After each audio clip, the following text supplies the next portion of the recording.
Every single great achievement, every destination we're all trying to reach, it all starts in the exact same place.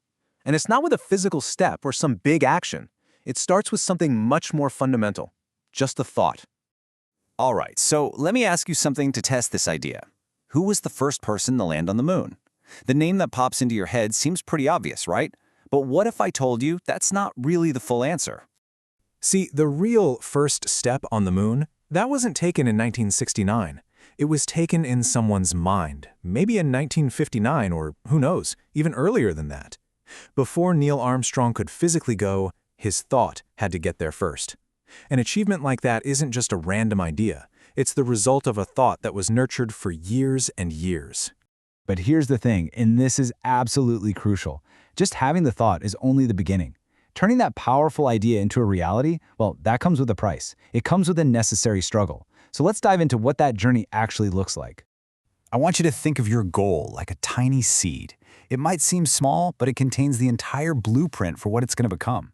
Every single branch, every leaf of your future success is already packed inside that initial powerful thought. And the process itself is pretty fascinating when you think about it. First, you plant the seed. That's the thinking part. But then comes the really hard part. For that seed to grow, it has to be buried, right? It has to survive in the darkness, under all that pressure. That's the struggle. And only then, after all that, can it finally break through the surface and reach for the light. This is where we need a huge mindset shift. That feeling of being buried, that tension and pressure you feel when you're chasing a big goal, those aren't obstacles trying to stop you. No way. They are the natural, unavoidable byproducts of growth. In fact, they're proof that you're actually on the right track. Okay, so if the struggle is going to happen no matter what, how in the world do you get through it without just giving up? Well, the answer is in developing what might just be the single most important skill you can ever learn, mastering your own mind. Listen, it's not time management, it's not resource management, it's emotional management. The ability to control your own internal state, no matter what kind of chaos is happening on the outside, that is the ultimate key to making sure your seed actually grows.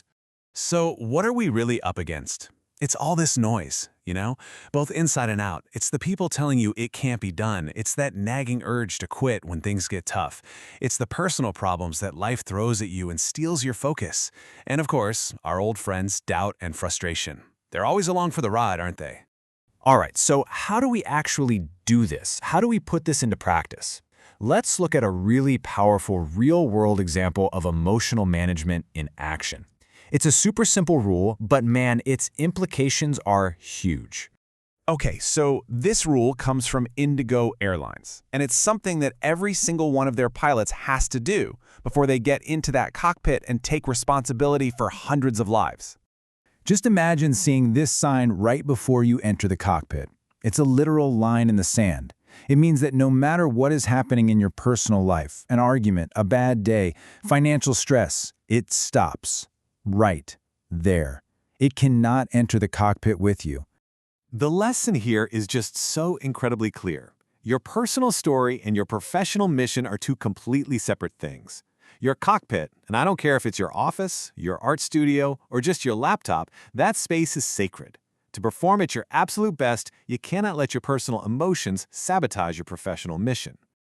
Okay, that sounds great in theory, right? But does it actually work when the pressure is really, truly on? Well, let's look at two absolute legends who live this principle under some of the most difficult circumstances you can possibly imagine. First up, we've got the Indian cricket superstar Virat Kohli. We're talking about a high-stakes IPL match back in 2016, and he was dealing with a pretty serious personal problem at the time. And what was that problem? A nasty injury to his hand. An injury that needed 9, count 'em, 9 stitches. Now, for a batsman whose entire career is literally in their hands, this is a massive, massive deal. So, what did he do? What was the professional result in that exact same match? He didn't just play through the pain. He went out and scored a century, 100 runs. He literally left his personal problem outside the boundary line and fulfilled his professional mission. You think that's incredible?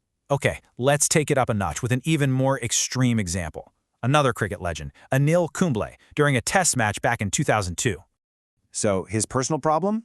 It wasn't a few stitches. It was a broken jaw, a painful, debilitating fracture. The doctors were telling him, "You need surgery right now." And what was his professional response? He had them bandage up his entire face. He walked back out onto that field and he bowled 14 non-stop overs for his team. He understood that his team's mission was separate from his personal pain. And in that moment, it was more important. You know, when you hear stories like that, it kind of forces you to look in the mirror, doesn't it? These guys mastered their emotions to do something extraordinary. And that brings us to the final, and maybe the toughest, question of all. Wow. I mean, when you see it laid out side by side like this, the difference is just staggering, isn't it? On one side, you have these great reasons, these monumental challenges these athletes push through. And on the other side, well, you have the common excuses we all let get in our way. And so, I'm going to leave you with this one thought. The next time you're facing that struggle, that voice telling you to stop, I want you to ask yourself one simple question. In this moment, right now, which is bigger? Is it your dream or is it your excuse? Because your answer to that, well, that's going to determine everything.